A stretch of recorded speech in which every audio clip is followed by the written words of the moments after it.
Many of our family members are in the prison system. But on a personal level, Assemblyman Aubrey is always here. And he's always patiently waits year after year. I remember several years back when they had the lobbying commission, and there was a new, it was called the Public Integrity Commission then. And lo and behold, a couple of days before our conference, they told legislators, if they're serving anything more than a cup of coffee, you cannot be there. Well, there went our whole conference. Everybody was afraid to come, except Assemblyman Aubrey. He still showed up. He didn't have coffee, he didn't even have water, but he was there for us. Jayette, you have the honor of introducing somebody so very special to us. Thank you, Sharon.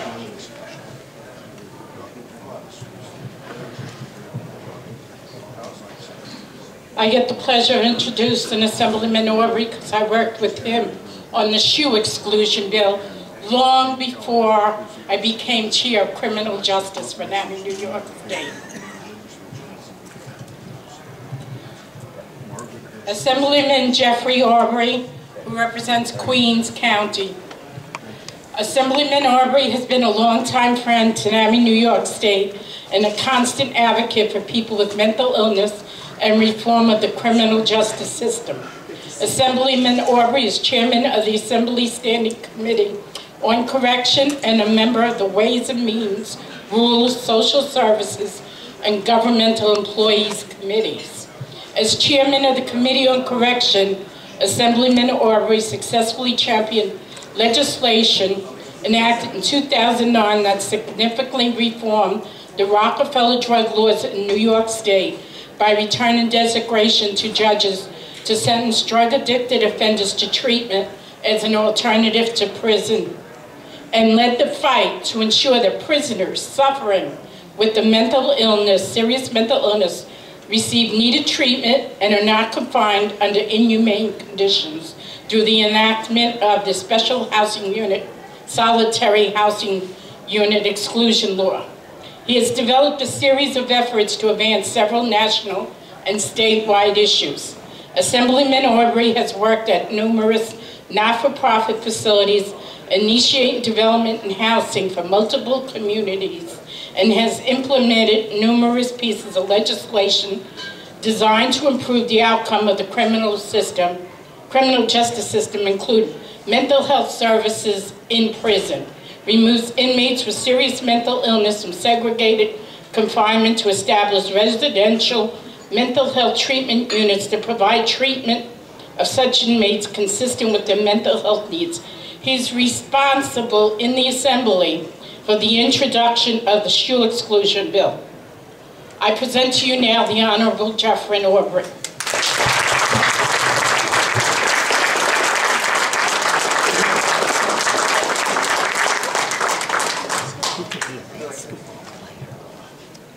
Nothing but tall legislators today. Huh? To my good friend and colleague, Mark Butler, good to see you. Glad that you're here. We know of the work that he's done in the Assembly and the work he's done as a human being in this area has been very, very inspiring.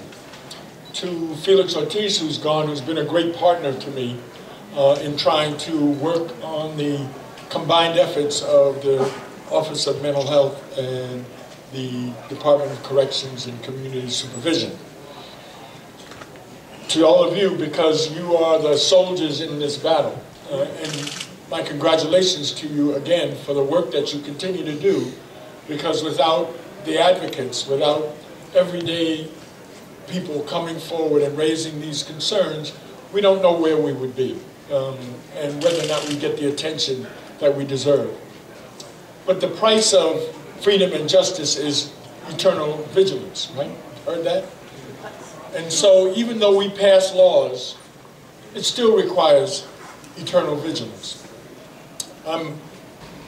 As chair of corrections, we've been monitoring the passage of the shoe bill and still have great concerns about how the agencies implement it and how people are treated who have mental illnesses and are in the correction system.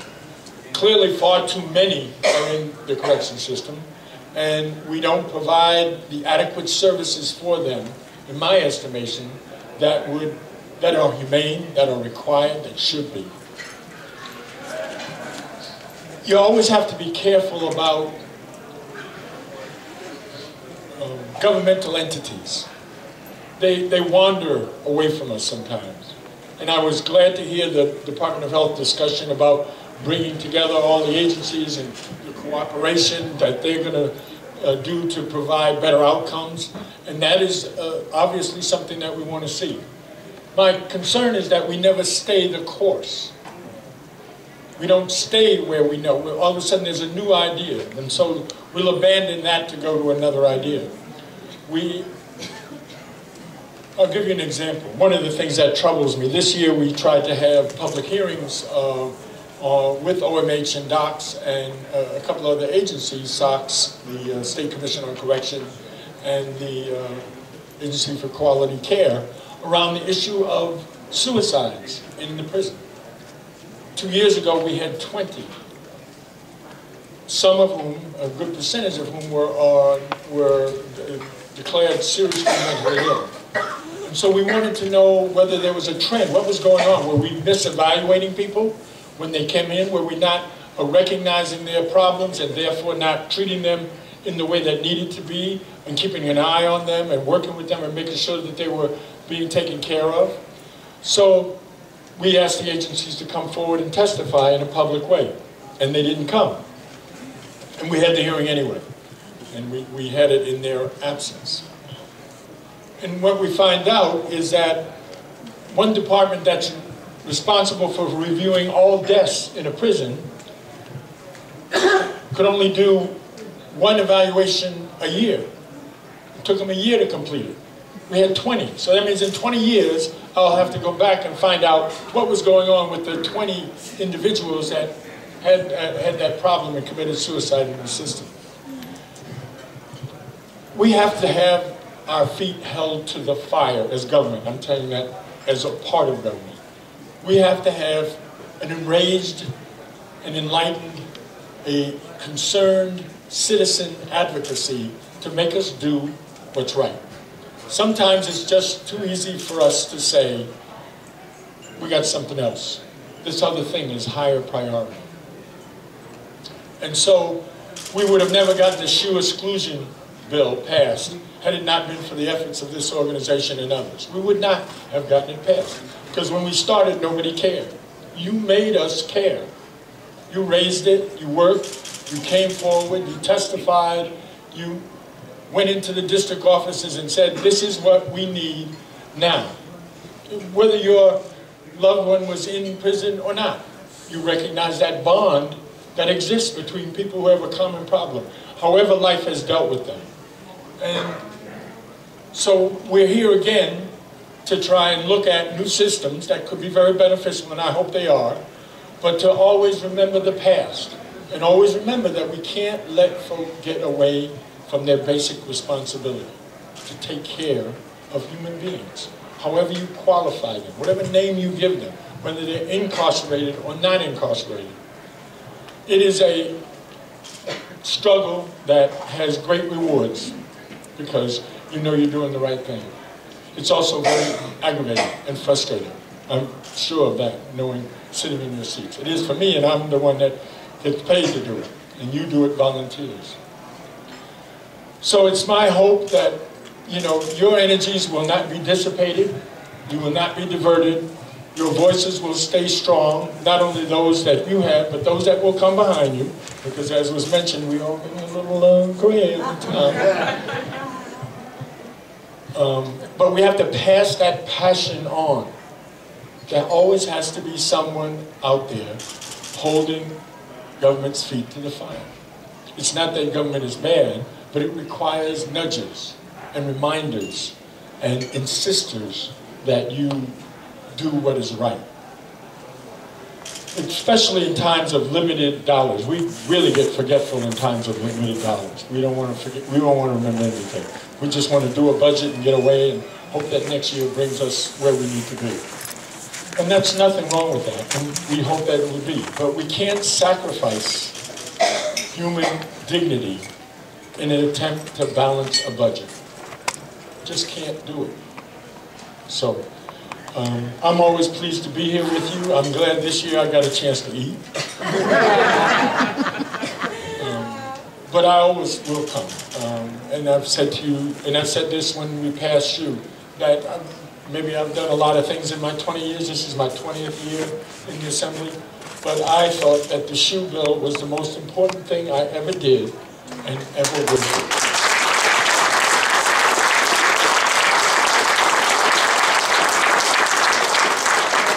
So again, thank you all very much. Continue your good work today. I hope you enjoy your trip to Albany, and we look for you next year. And any time in between, if you need me, call me. Thank you. And I've got to say, Assemblyman Aubrey is always available. I will have a question just in a minute. But I have to do the first question. We're always having budget crises in Albany. I live in Albany. I've been here 40 years.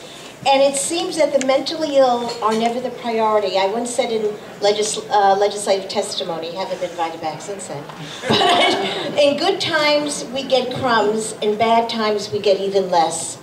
How do we help to make mental health, mental illness a priority, perhaps with champions like Assemblyman Butler, having people there who will fight for us, because there are always going to be very critical issues and ultra-critical issues, but we've taken some pretty bad hits over the years. Well, if I could answer that one. Well, I mean, we understand there's a lot of things that move legislatures and government. Some of them are not great things. Some of them are the influence of money, right? Money in the United States of America and the state of New York counts. And so when there are large money interests, they manage to bully their way to the front of the line. This is not new. I shouldn't have to, nobody should be shocked about that. So we know that we don't have a lot of money, right, relative to that. So our task is bodies. Our task is to try and expand those who care about this issue. So it's, in one way it's talking to the legislators, in another way it's talking to communities and to your neighbors and friends, to raise their level of awareness of what this is and how significant it is. And some of that is also recognizing that when we do nothing, it costs us more. The less we do for these populations, the more expensive it is.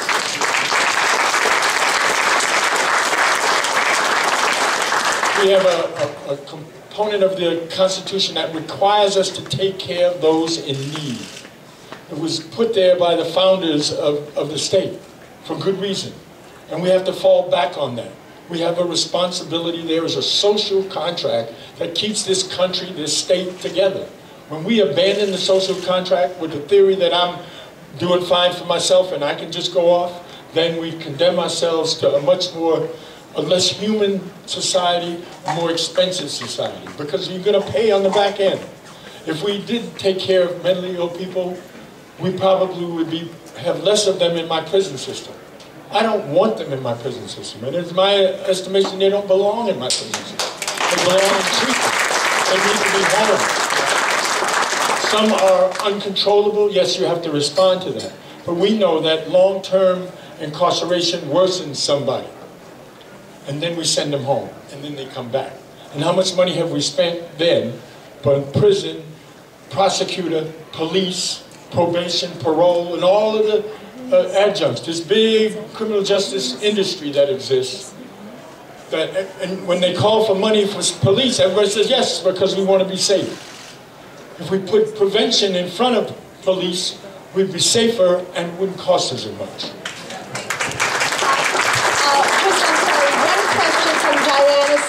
And then we're going to have to move on. Actually, you just touched on my question, and that is the economics of the prison industrial complex. How does the economics of the prison industrial complex, privatization of prisons, the economics of the communities in which these prisons exist, where they depend on incarceration for the economic stability of their community?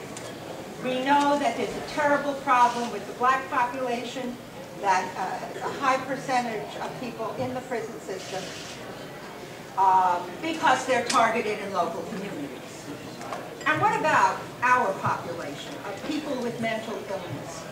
Are the pressures, the economic pressures of placing people in prison to keep these systems alive, to keep these people who work in the prisons in their jobs, how is that affecting the rate of incarceration of people with mental illness?